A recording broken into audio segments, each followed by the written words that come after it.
করার চেষ্টা করলাম।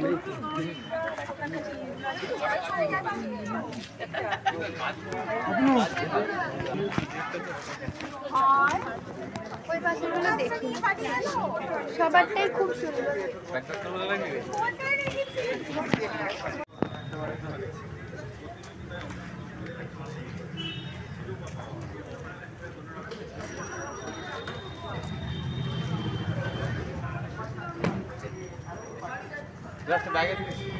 ব্যাগে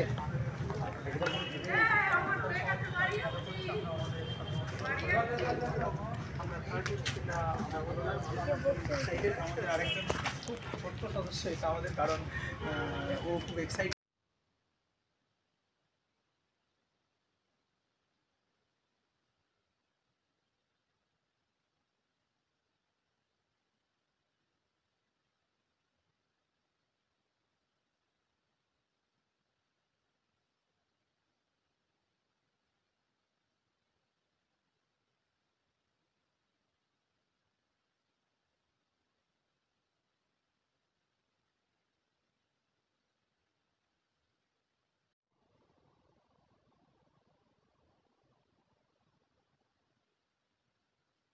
আজকে এই যে অঙ্কন প্রতিযোগিতা বা ভোট নিয়ে কে কিভাবে ভোট দেবে, সর্বোপরি যেটা মহকুমা শাসকের তরফ থেকে যে অনুষ্ঠানটা কেমন লাগছে?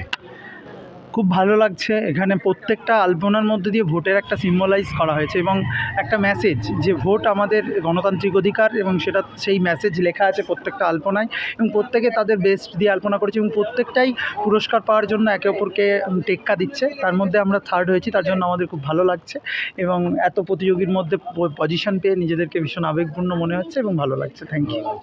প্রথম স্থান করা হয়েছে, প্রথম স্থানাধিকারী টিম নাম্বার 19, আমি জানি না নাম, ওনারা পেয়েছেন। আরামবাগ ছবির দেশ না, ছবির দেশ মনে হয় নয়। আপনাদের কোথাকার টিম? আমরা এসছি গোঘাট 1 নম্বর বিডিও অফিস, আমাদের আঁকার প্রতিষ্ঠান রামধনু আর্ট স্কুল, আমরা সেখান থেকে এসেছি এবং ওখানে আমাদের প্রশিক্ষক মাননীয় কৌশিক কোলে মহাশয়। আপনার টিমে কতজন ছিল? আমরা 3 জন ছিলাম, আমি, প্রবীর মণ্ডল, সৃজনী চ্যাটার্জি এবং সবচেয়ে ছোট সদস্য আমার মনে হয় এখানে অনির্বাণ। কেমন লাগছে আপনি তোমার? হ্যাঁ, ভালো লেগেছে। ভালো লেগেছে। কতটা আনন্দ পেয়েছো? অনেকটা। অনেকটা আনন্দ পেয়েছো। আপনার কি কেমন লাগছে? আমারও ভীষণ ভালো লাগছে, সবার কাজ দেখে বেশি ভালো লাগছে।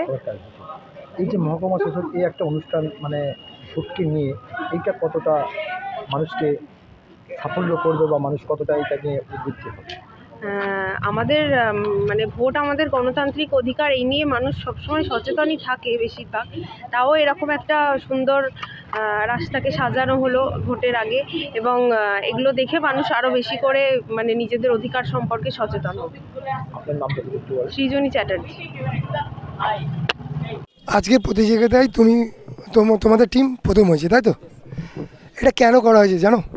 আরামবাগ লোকসভা নির্বাচন কেন্দ্রের ভোট পর্বের জন্য প্রথম পর্ব প্রস্তুতি আমাদের, আর বাকিদেরকে উৎসাহিত করার জন্য আরামবাগ মহকুমা থেকে আমাদের আয়োজিত করা হয়েছিল, সেই জন্যে অনুষ্ঠিত হয়েছে।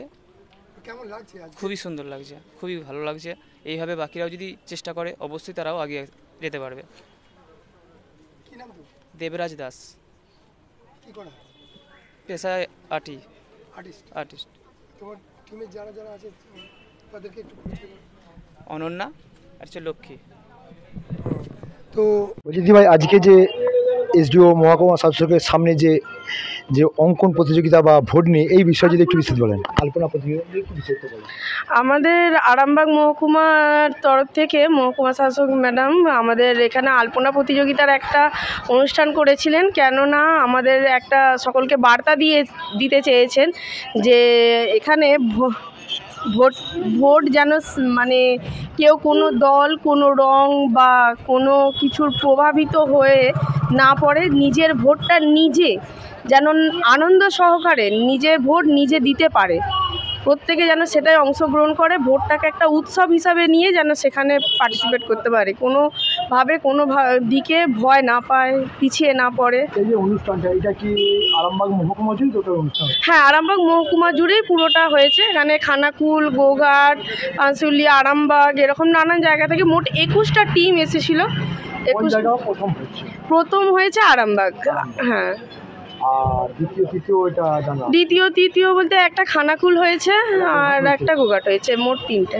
আপনাদের কেমন লাগছে আজকে এই অনুষ্ঠানটা? আমাদের অংশগ্রহণ করতে পেরে প্রচণ্ডই ভালো লাগছে, কারণ এখানে প্রথম দ্বিতীয় তৃতীয় স্থান পাওয়াটাই বড় কথা নয়, অংশগ্রহণ যে করতে পেরেছি এত বড় একটা উৎসবে আমরাও সামিল হতে পেরেছি, এটাই আমাদের কাছে সবথেকে বড়। এই যে মহকুমা শাসকের যে উদ্যোগ, হ্যাঁ। মানুষকে কতটা সচেতন করবে?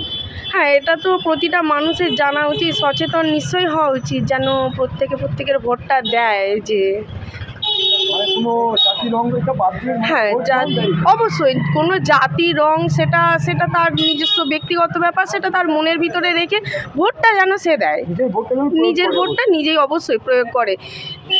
আপনার নাম? আমার নাম মৌমিতা মিত্র সেনবক্সি, আমি আরামবাগ থেকেই।